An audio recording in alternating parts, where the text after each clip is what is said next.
Seguinte. Quando a gente fala de compra e venda, é um contrato de natureza consensual, estabelecido no artigo 481. Vamos dar uma lida no artigo 481. Olha o que diz o artigo 481. Vamos lá? Deixa eu abrir ele aqui.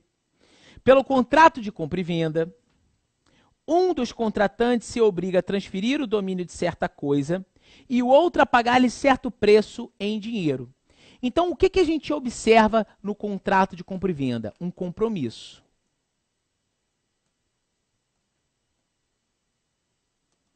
Uma obrigação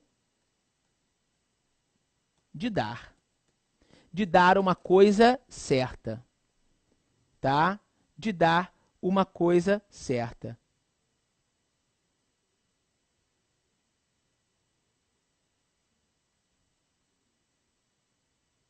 Tudo bem? Beleza?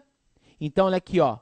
Compromisso, uma obrigação de dar, tá? Dar uma coisa certa. Atenção! No contrato de compra e venda, eu tenho um contrato de natureza consensual. O que é um contrato de natureza consensual? Tá?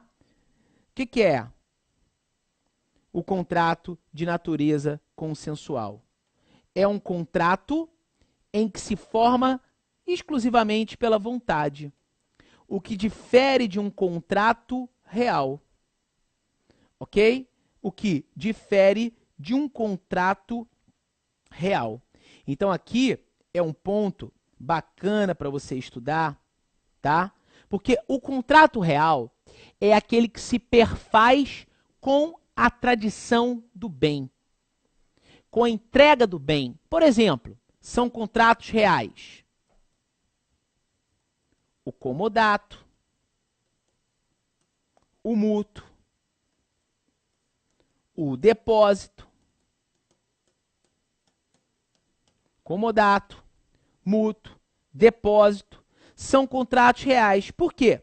Porque se perfaz com a tradição do bem, ok? Se perfaz com a tradição do bem. Então, atenção, tá? Para essa situação, porque o comodato, mútuo e depósito tem que haver a entrega, tem que haver a tradição. O contrato de compra e venda, ele não gera eficácia automática translativa da propriedade. Então, a compra e venda, vou colocar CV, não gera eficácia automática translativa da propriedade.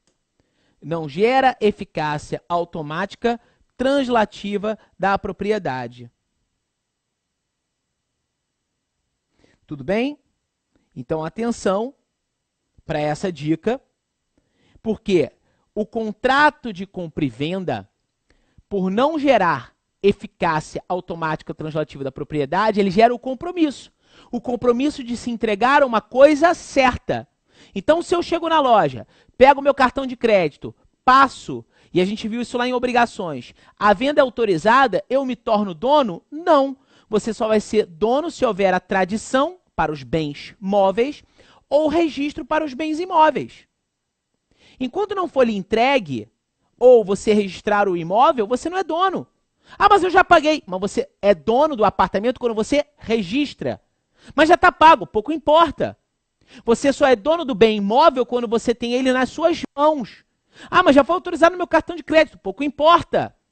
O contrato de compra e venda, ele não gera eficácia automática translativa da propriedade. A propriedade se transfere com a tradição ou com o registro. Então, o contrato de compra e venda ele é um contrato consensual que se forma por si só pela vontade, ok? E a outra parte tem que pagar um certo preço em dinheiro ou algo que represente o dinheiro. Por exemplo, um título de crédito. Por exemplo, um título de crédito. Então tá bom. Então tá beleza. Então tá ótimo. Show de bola. E aqui há de ser destacado, de ser mencionado para todos vocês, que para que haja compra e venda, o bem tem que ser corpóreo.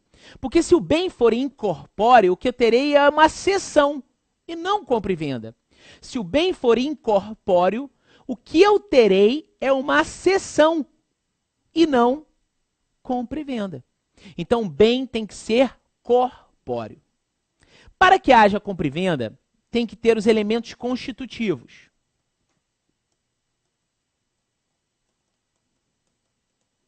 E quais são esses elementos constitutivos? Partes, objeto e preço. Ok? Partes, objeto e o preço. Tranquilinho?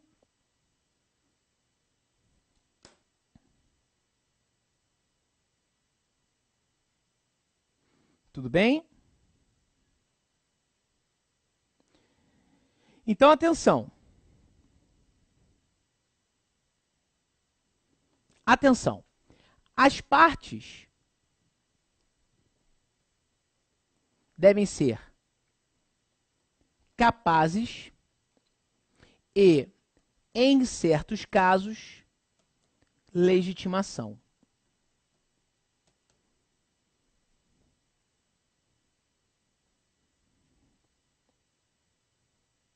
Tá? Então, é o seguinte. Capacidade. Você lembra?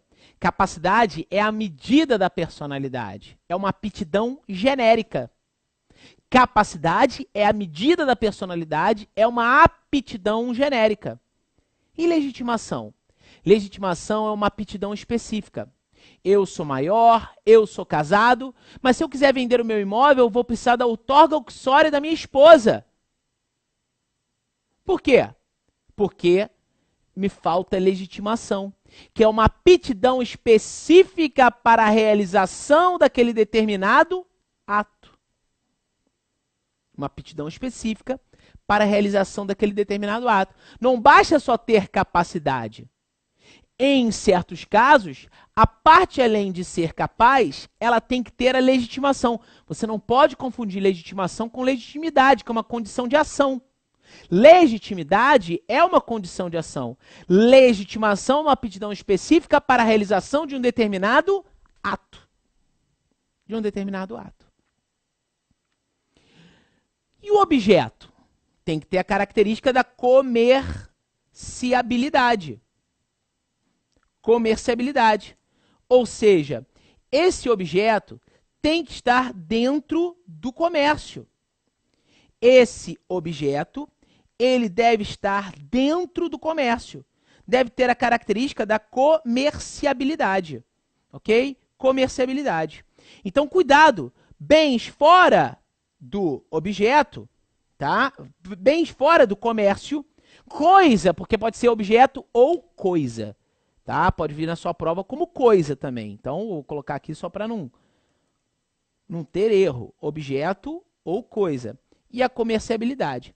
Bens fora do comércio não podem ser objeto de contrato de compra e venda, sob pena de nulidade do negócio jurídico, pela impossibilidade do negócio. Regra do artigo 166 do Código Civil. A gente vai parar aqui, nesse ponto aqui, ó, preço. Até porque a gente tem que ter uma característica e uma situação aqui referente a alguns pontos, algumas observações bastante relevantes, ok? Bastante relevantes sobre o preço, principalmente sobre o preço unilateral. Hoje o dia foi extremamente frutífero, nós falamos muita matéria. A aula que vem, a aula inteira vai ser de contratos em espécie e a nossa última aula vai ser de responsabilidade civil. É isso. Um beijo para a mulherada, um abraço para a macharada e lembrem sempre, o que você está fazendo hoje ecoará no seu futuro. Fiquem com Deus, continuem fortes, batalhando, disciplinados para que o seu sonho seja alcançado mais rápido do que você imagina. Tchau!